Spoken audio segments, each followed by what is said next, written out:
वृद्धि और विकास। सुनने में ये दोनों शब्द काफी एक जैसे लगते हैं, है ना? हम अक्सर इन्हें एक दूसरे की जगह इस्तेमाल भी कर लेते हैं। पर क्या ये सच में एक ही चीज है या इनमें कोई बड़ा फर्क है? चलिए आज इसी कंफ्यूजन को हमेशा के लिए दूर करते हैं। तो सवाल सीधा सा है, क्या बढ़ना और विकसित होना एक ही बात है? मतलब किसी का कद बढ़ रहा है तो क्या हम कह सकते हैं कि उसका विकास भी हो रहा है? ये सवाल जितना आसान लगता है ना, इसका जवाब उतना ही दिलचस्प है। देखते देखते ये पूरी तस्वीर एकदम साफ हो जाएगी। ठीक है, तो चलिए शुरू करते हैं। सबसे पहले पकड़ते हैं वृद्धि को, यानी ग्रोथ। इन दोनों कॉन्सेप्ट्स में से वृद्धि को समझना थोड़ा ज्यादा सीधा है। तो आखिर ये वृद्धि है क्या? देखिए, सीधी सी बात है, ये शरीर में होने वाले वो फिजिकल बदलाव हैं जिन्हें हम नाप सकते हैं। जैसे किसी की हाइट कितनी बढ़ी, वजन कितना बढ़ा। मतलब ये सब कुछ ऐसा है जिसे हम अपनी आंखों से देख सकते हैं और इंच टेप या वेटिंग मशीन से माप सकते हैं। अच्छा, तो वृद्धि की कुछ खास पहचान है। पहली तो ये कि ये मात्रात्मक होती है, मतलब इसे नंबरों में नापा जा सकता है, सेंटीमीटर में, किलोग्राम में। दूसरी बात, ये हमेशा नहीं चलती, है ना? एक उम्र के बाद शरीर का बढ़ना रुक जाता है।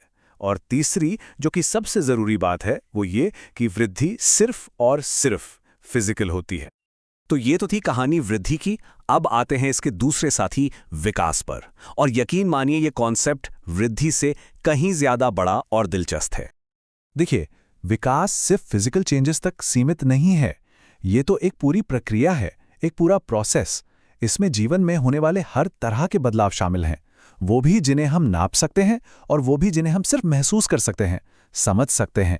तो इसका मतलब ये हुआ कि वृद्धि तो विकास का एक हिस्सा है ही, पर विकास अपने आप में इससे कहीं कहीं आगे की बात है। और बस यहीं पर असली फर्क एकदम साफ हो जाता है। विकास में मात्रात्मक और गुणात्मक, यानी क्वांटिटी और क्वालिटी, दोनों पहलू होते हैं। और ये चलता कब तक है? ये जन्म से लेकर जीवन के अंत तक चलता है। ये कभी नहीं रुकता। और इसका दायरा तो देखिए, फिजिकल, मेंटल, सोशल और इमोशनल। मतलब हमारी सोचने की क्षमता का बेहतर होना, लोगों से रिश्ते निभाना, अपनी फीलिंग्स को समझना, ये सब विकास का ही तो हिस्सा है। चलिए इस फर्क को एक बड़े मजेदार उदाहरण से समझते हैं। सोचिए, वृद्धि का मतलब है एक मकान में और ईंटें लगाना, उसे और बड़ा करना, बस सिर्फ बड़ा करना। लेकिन विकास तो वो पूरा का पूरा प्रोजेक्ट है। मतलब उसकी नींव से लेकर बिजली की वायरिंग, पानी के पाइप और अंदर का पूरा डिजाइन, उसकी सजावट तक, हर वो चीज जो उस मकान को सिर्फ एक ढांचा नहीं बल्कि एक घर बनाती है, वो विकास है। तो अब तक हमने दोनों को अलग अलग तो समझ लिया। अब क्यों ना इन्हें आमने सामने रखकर कंपेयर करें? इससे जो भी थोड़ा बहुत कंफ्यूजन बचा होगा ना, वो एक झटके में दूर हो जाएगा। जरा इस टेबल पर नजर डालिए। सारी कहानी एकदम शीशे की तरह साफ है। एक तरफ है वृद्धि जो सिर्फ मात्रात्मक है और एक उम्र के बाद रुक जाती है, इसका लेना देना भी बस शरीर से है। और दूसरी तरफ है विकास जो मात्रात्मक और गुणात्मक दोनों है और जो जिंदगी भर चलता है।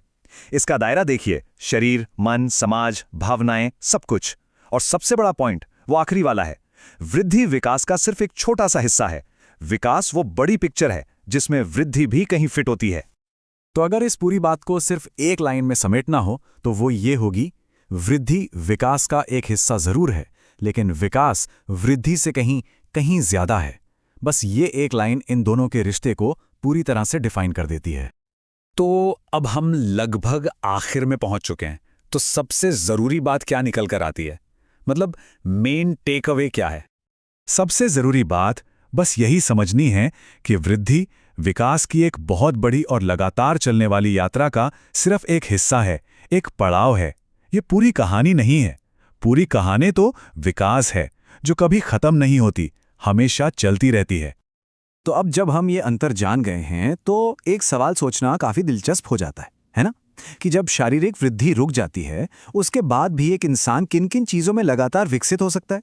शायद कोई नया हुनर सीखना, या अपने रिश्तों को और बेहतर बनाना, या फिर दुनिया को लेकर अपनी समझ को और गहरा करना। सच तो यह है कि विकास की कोई सीमा नहीं है।